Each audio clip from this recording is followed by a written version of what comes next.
అంటే ఏబిసిడి అనే పాలసీని మార్చేటప్పుడు అంటే క్లబ్గా ఉన్న ఉమ్మడిగా ఉన్నదాన్ని ఏబిసిడిగా చేసినప్పుడు ఒక పాలసీని మార్చారు మీరు. సో దాన్ని మార్చేటప్పుడు ఖచ్చితంగా మీరు జాతీయ కమిషన్ అనుమతి తీసుకోవాలని చెప్పేసి ఈ 2 కారణాల చేత సుప్రీంకోర్టు కొట్టేసింది. మరి 2022 పంజాబ్ కేసు వరకు కూడా మందకృష్ణ మాదిగ అంటే అయినా సుప్రీంకోర్టులో రివ్యూ పిటిషన్ వేసిండా? వేయలేదుగా. నిజంగా వర్గీకరణ కావాలనుకున్నాడైతే అప్పుడు చంద్రబాబు నాయుడు ప్రభుత్వం ఉంది, నేషనల్ ఫ్రంట్ ప్రభుత్వం ఉంది, చంద్రబాబు నాయుడు సపోర్ట్తో నడుస్తున్న నేషనల్ ఫ్రంట్ ప్రభుత్వం ఉంది. ఇక్కడ ఎవరి ప్రభుత్వం ఉంది? ఆయన ప్రభుత్వం ఉంది. మరి ఆయన ప్రభుత్వం రాజశేఖర్ తర్వాత వచ్చాడు, ఇంకా అప్పటికి ఎలక్షన్స్ కాలేదు. సో మరి అటువంటిప్పుడు నువ్వు పార్లమెంటులో చట్టమే చేయాలన్నప్పుడు 341తో సవరించాలన్నప్పుడు నువ్వు అక్కడన్నా చట్టం చేపియాలి. చేపియవు. ఎందుకు చెప్పారు అంటే 86 మంది ఎంపీలు ఎస్సీ ఎంపీలు ఉంటే ఈ వర్గీకరణను వ్యతిరేకిస్తున్న వాళ్ళు 80 మంది ఎంపీలు, సపోర్ట్ చేస్తున్న వాళ్ళు 6. పార్లమెంటులో 86 మంది ఎస్సీ ఎంపీలు ఉంటే వర్గీకరణను వ్యతిరేకిస్తున్న వాళ్ళు ఎంతమంది? ఇప్పటికి కూడా చట్టం వస్తుందని అడుగుతున్నా. ఇప్పుడు దిగంబర్ కాంబ్లే చెప్పాలి నాకు. ఈ రోజు వరకు కూడా పార్లమెంటులో చట్టం అసాధ్యం, ఛాలెంజ్ చెప్తున్నా నేను. పార్లమెంటులో చట్టం చేయడం ఛాలెంజ్ చేస్తున్నా నేను. I'm challenging. 400 సీట్లు కాదు, 440 సీట్లు వచ్చినా కూడా నువ్వు పార్లమెంట్లో చట్టం చేయలేవు Narendra Modi. I'm challenging you before you. ఎందుకంటే నా ప్రజలు, నా ఎంపీలు అక్కడ వ్యతిరేకం. అక్కడ 86 మందిలో 70 మంది చమార్ ఎంపీలే. 70 మంది మా మాదిగోళ్ళు అండి చమార్లు అంటే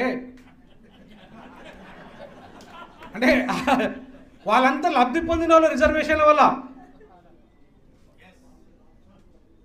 వాళ్ళెవరూ సపోర్ట్ చేయట్లేదు. అరే మందకృష్ణ మాదిగా నీకేమన్నా బొర్ర ఉంటే ఇది జాతీయ సమస్య. Docker is used by Fortune 100 companies, while Kubernetes నిజంగానే నీకు నీ బీజేపీ దీన్ని జాతీయ సమస్యగా చూస్తే దమ్ముంటే పార్లమెంట్లో బిల్లు పెట్టి అగర్సే ఛాలెంజ్ చేసి చెప్తున్నా, అంబేద్కరిస్ట్గా నేను అడుగుతున్నా, ఛాలెంజ్ చేస్తున్నా. నరేంద్ర మోడీ నీకు సంపూర్ణమైన మెజార్టీ ఉంది, లోక్సభలో ఉంది, రాజ్యసభలో ఉంది నీకు. కానీ పెట్టగలవా? నువ్వు పెట్టగలవా అంటనా? నీ పార్టీలో ఉన్న 70 మంది చమార్ ఎంపీలంతా కూడా దూరం అవుతారు, వెంటనే దూరం అయిపోతాం.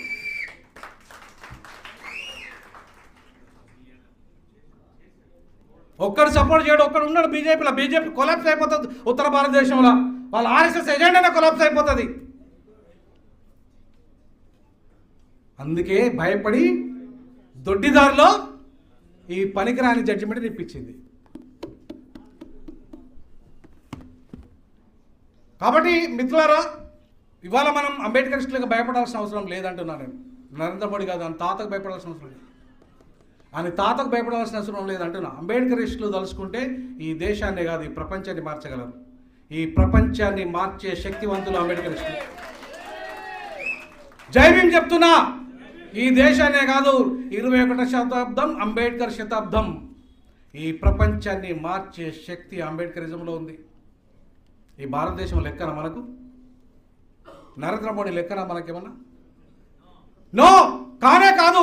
నరేంద్ర మోడీ చదివే ఎంత? నరేంద్ర మోడీ ఎంత? బాబాసాహెబ్ అంబేద్కర్ దగ్గర. అరే మందకృష్ణ మాదిగా నువ్వు 10th ఫెయిల్ కానివి, మందకృష్ణ మాదిగా నువ్వు 10th ఫెయిల్ కానివి, నీకేం తెలుసు అంటున్నా రాజ్యాంగం? నీకేం తెలుసు అనుకుంటున్నా ఈ దళిత బతుకులు? నువ్వు ప్యాకేజ్ స్టారు, నువ్వు అమ్ముడు బయటనివి, నీకేం తెలుస్తుందిరా భయ్? మా ఆత్మగౌరవం బతుకులు అది మాలలకు కూడా వర్తిస్తే చెప్తున్నా, ఒక్క మాదిగలకే కాదు, అమ్ముడు పోయే ప్రతి ఒక్కరికి వర్తిస్తుంది.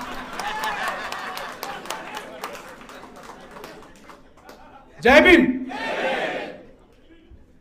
మిత్రులారా, ఇలా సుప్రీంకోర్టు జడ్జిమెంట్తో పని లేదు మనకు. చట్టంతో కూడా చట్టం అసాధ్యం చేయలేరు వాళ్ళు. నువ్వు